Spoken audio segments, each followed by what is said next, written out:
Hello friends, here Kanika. I welcome you all to our YouTube channel Dream Physics.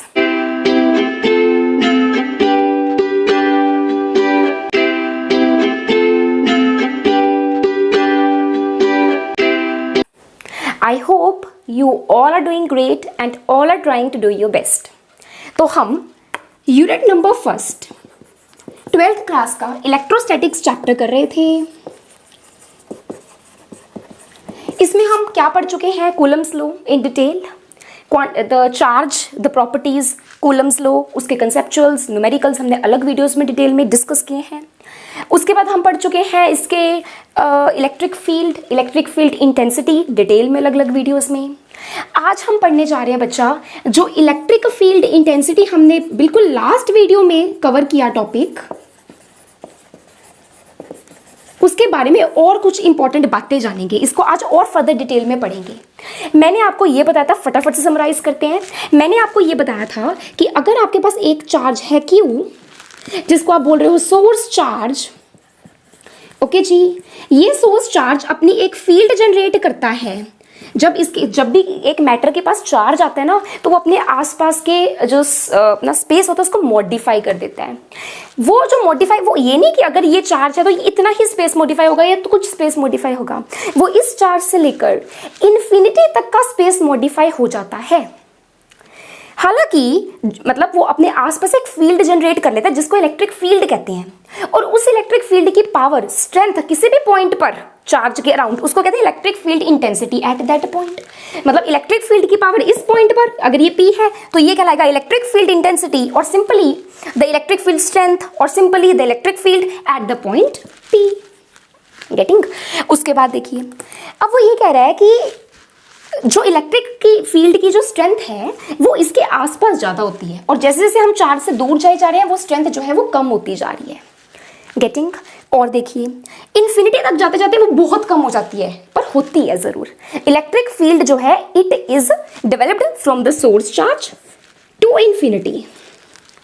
Getting my point? Although its value goes on decreasing as we move away from the source charge। तो आज हम अपना next topic लेने वाले electric field intensity की value at a point due to a point charge. एक point charge की वजह से जो एक किसी भी पॉइंट पर एक सोर्स चार्ज की इलेक्ट्रिक फील्ड इंटेंसिटी होती है, जब ये सोर्स चार्ज एक पॉइंट चार्ज होगा किसी पॉइंट पर प्लेस्ड, उसको हम कैसे निकालेंगे, उसका फॉर्मूला क्या है, वो अब हम इसमें पढ़ेंगे। अच्छा, मैं आपको यहाँ बता रही थी कि ये सोर्स चार्ज है, ये अपने around electric field from source charge to infinity generate कर लेता है। कोई भी टेस्ट चार्ज जब इसके पास आएगा बच्चों, ठीक है जी, तो इसकी इलेक्ट्रिक फील्ड में आएगा तो क्या करेगा? इलेक्ट्रोस्टैटिक फोर्स को एक्सपीरियंस करेगा। तो electrostatic force is experienced by a test charge, जो बहुत छोटा लिया जाता है, उसका रीजन भी बताया था, Q0, when it comes in the under the influence of the electric field of the source charge. ठीक है, ये टेस्ट चार्ज होता है हमारा बहुत छोटा। ये जब सोर्स चार्ज के इलेक्ट्रिक फील्ड के इन्फ्लुएंस में आता है तो इलेक्ट्रोस्टैटिक फोर्स का एक्सपीरियंस करता है। अब हम क्या करने वाले हैं? The value of electric field intensity at a point due to a point charge. हाँ जी, electric field due to a point charge. Let us suppose that there is a system of coordinate, it is x-axis, y-axis and z-axis, और origin पर एक source charge plus Q, plus capital Q, हमने उसका नाम रखा, वो पड़ा है। ठीक है जी, और R डिस्टेंस पर, मतलब ये पॉइंट P है, O पर पड़ा है plus Q charge, that is source charge. P point पर पड़ा है plus Q0, that is the test charge. Okay, जो इसके इलेक्ट्रिक फील्ड की विसिनिटी में आएगा और फोर्स एक्सपीरियंस करेगा। ओके जी, और जो OP है मेरे पास वो है R, मतलब जो P पॉइंट है वो R वेक्टर पर प्रेजेंट है from O। The position vector of point P is R vector. समझ आ गया बच्चों? आगे देखिए। हाँ, अच्छा, मुझे पता है कि अगर इस P पॉइंट पर इलेक्ट्रिक फील्ड मुझे निकालनी, it is a vector quantity, means it has magnitude and direction. इस इलेक्ट्रिक फील्ड का मैग्नीट्यूड क्या होता है और डायरेक्शन क्या होती है, ये अब हमें यहाँ पर देखना है। देखो, डायरेक्शन ऑफ इलेक्ट्रिक फील्ड हम कैसे निकालते हैं, ध्यान से सुनिएगा। एक सोर्स चार्ज है, किसी पॉइंट पर इलेक्ट्रिक फील्ड निकालनी है तो उसका मैग्नीट्यूड और डायरेक्शन दोनों चाहिए। यहाँ पर हमने क्या करा, मैग्नीट्यूड के बाद में बात करते हैं, डायरेक्शन देखते हैं। हमने इस पॉइंट पर, जिस पॉइंट पर हमें वैल्यू निकालनी है ना इलेक्ट्रिक फील्ड की, बच्चों हमने उस पॉइंट पर ना एक टेस्ट चार्ज, हमेशा टेस्ट चार्ज पॉजिटिव लिया जाता है। सोर्स चार्ज पॉजिटिव हो सकता है, नेगेटिव हो सकता है, but test charge always positive and has a very very very less magnitude. मतलब यहाँ पर लिमिट क्यू नॉट किस पे जा रहा है, जीरो पे जा रहा है। It is very small, we can't take it zero because zero charge we don't know, it doesn't exist. Okay जी, तो बहुत ही ज्यादा छोटी वैल्यू क्यू नॉट की लेंगे और उसको यहाँ पर रख देंगे। जिस पॉइंट पर इलेक्ट्रिक फील्ड निकालनी है वहां पर लाकर इस क्यू नॉट को रख दिया और कहा बच्चा देखो जहां जाना चले जा। फिर ऑब्जर्व किया कि इस पॉइंट पर क्यू नॉट किस तरफ जा रहा है। मतलब जिस पॉइंट पर इलेक्ट्रिक फील्ड निकालनी थी उस पॉइंट पर एक टेस्ट चार्ज जो हमेशा पॉजिटिव और स्मॉल मैग्नीट्यूड का होता है वो लाकर रख दिया और फिर ये देखा कि इस पॉइंट पर ये टेस्ट चार्ज किधर को जा रहा है। सिमरन है ये हमारी, हमने कहा जा सिमरन जा, जी ले अपनी जिंदगी, ये बोला हमने। तो ये सिमरन कहाँ जाएगी, समझ आ गई। तो जिस तरफ ये सिमरन जाएगी उसी डायरेक्शन में इलेक्ट्रिक फील्ड लग रही है इस सोर्स चार्ज की उस पॉइंट पर। मतलब direction of electric field due to a source charge at a particular point P is equals to the direction in which this test charge will move when this test charge is placed at this point and is allowed to move freely। किसको कहा कि चल सिमरन जा, जी ले अपनी जिंदगी। तो जहां ये सिमरन जाने वाली है, ओके, जहां ये सिमरन जाने वाली है उस डायरेक्शन में इलेक्ट्रिक फील्ड लग रही है। अब ये सिमरन कहाँ जाएगी, जहां राज होएगा। मतलब ये सिमरन कहाँ जाएगी, जहां पर ये फोर्स, जिस डायरेक्शन में ये फोर्स एक्सपीरियंस कर रहा है। अब ये पॉजिटिव लिया, ये पॉजिटिव, तो क्या होगा, इनके सेंटर्स में ज्वाइन करती हुई लाइन और अवे। तो इसका मतलब ये होने वाला इस डायरेक्शन में इस क्यू नोट के ऊपर फोर्स लगेगा तो क्यू नोट इस डायरेक्शन में जाएगा, समझ आएगी। और इसी डायरेक्शन में क्या होगी, मेरी इलेक्ट्रिक फील्ड। इसका मतलब इलेक्ट्रिक फील्ड एक पॉइंट पर क्या होती है, जिस पॉइंट पर टेस्ट चार्ज, सिमरन जो है वो राज के पास जा रही है, मतलब जिस पॉइंट पर टेस्ट चार्ज फ्रीली मूव, जिस तरफ मूव कर रहा है उस तरफ इलेक्ट्रिक फील्ड, उस तरफ क्यों मूव करेगा, क्योंकि उस तरफ उसके ऊपर फोर्स लग रहा है।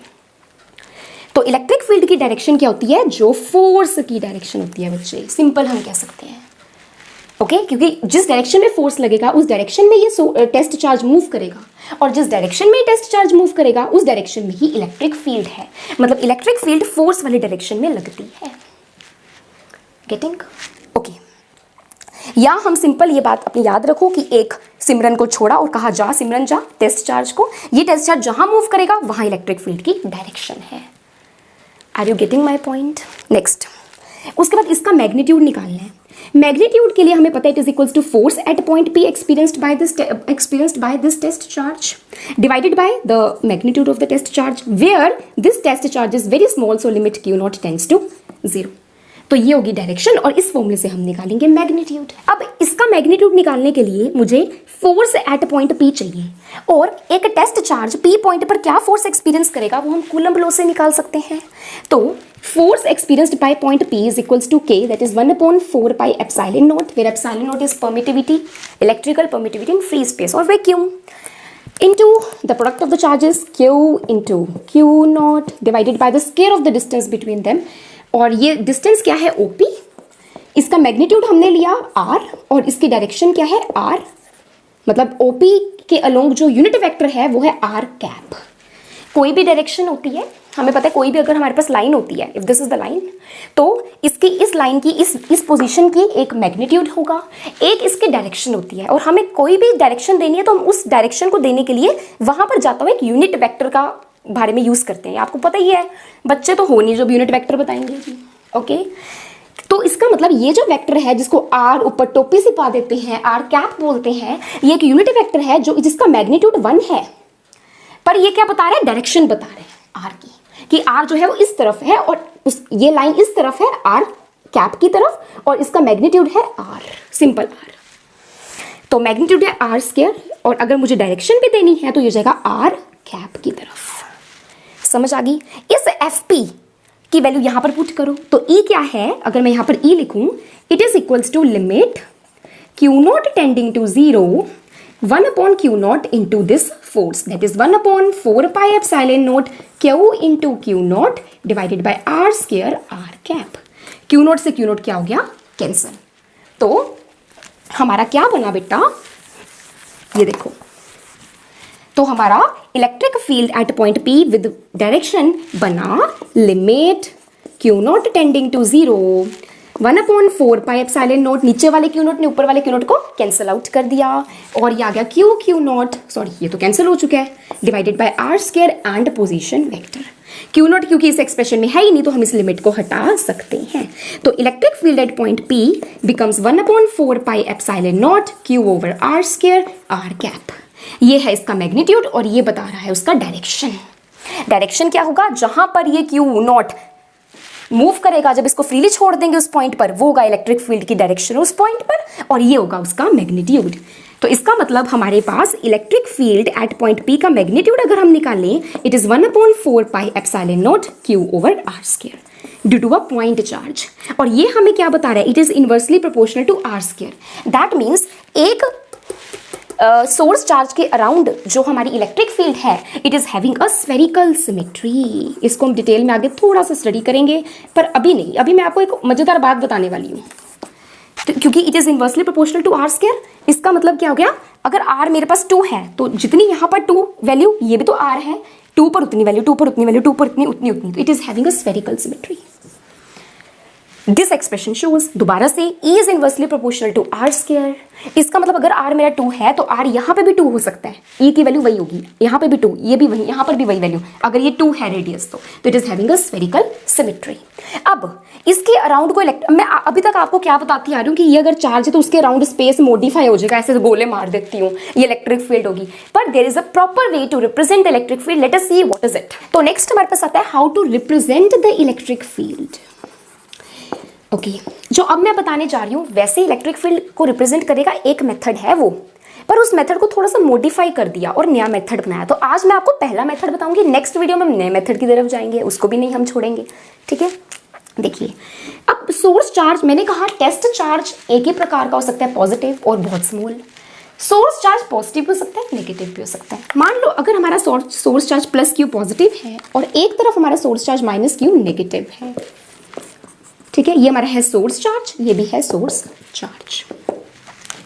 ओके जी, अब ये हमारा सोर्स चार्ज, ये, और हमें पता है पॉइंट चार्ज के अराउंड स्फेरिकल सिमेट्री होती है। अब अगर मैं यहाँ पर कहीं पर भी इसके आसपास टेस्ट चार्ज जो कि हमेशा पॉजिटिव होगा, किसी पॉइंट पर P पॉइंट पर टेस्ट चार्ज जो कि हमेशा क्या होएगा बेटा, पॉजिटिव, ठीक है जी।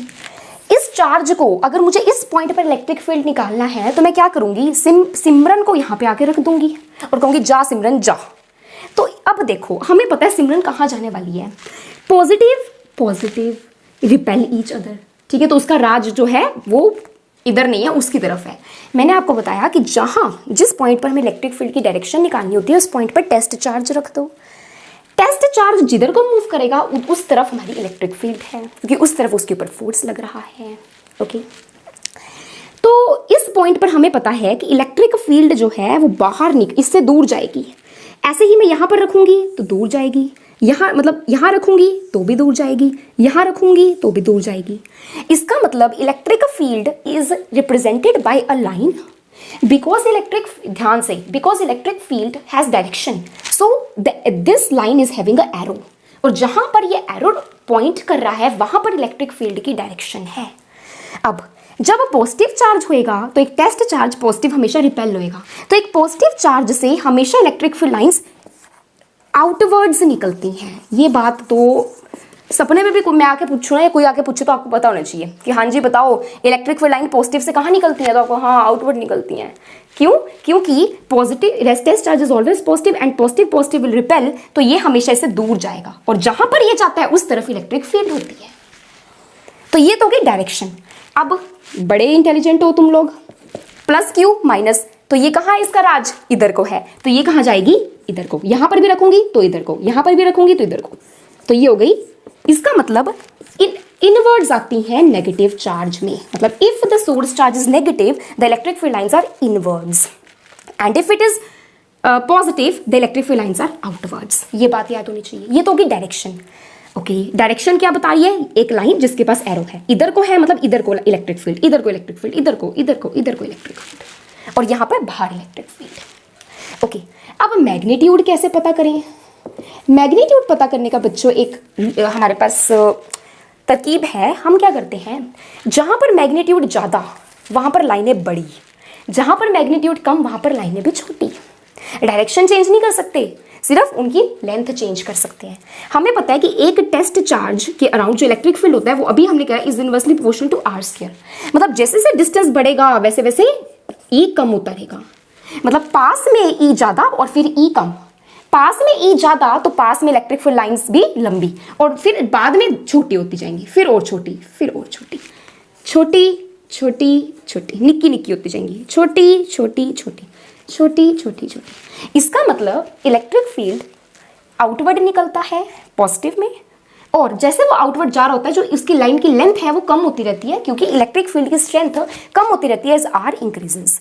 यहाँ पर भी ये सेम चीज़ है, जैसे जैसे आर इंक्रीज, यहाँ पे छोटी छोटी छोटी छोटी, ठीक है, ये छोटी होती जा रही है, ये बहुत छोटी, ये उससे बड़ी, ये उससे बड़ी, ये थोड़ी उससे बड़ी। इसका मतलब जैसे से हम दूर जा रहे हैं लेंथ जो है वो छोटी होती जा रही है, डायरेक्शन चेंज नहीं हो रही। तो इलेक्ट्रिक फील्ड इंटेंसिटी के बारे में आज हमने क्या पढ़ा, फटाफट से समराइज करते हैं। हमने पढ़ा एक पॉइंट चार्ज की वजह से इलेक्ट्रिक फील्ड इंटेंसिटी क्या होती है, एक्सप्रेशन ने बताया स्फेरिकली सिमेट्रिकल होती है। फिर उसके बाद हमने पढ़ा कि हम किस तरह से इलेक्ट्रिक फील्ड लाइंस को एक्सप्रेस करते हैं।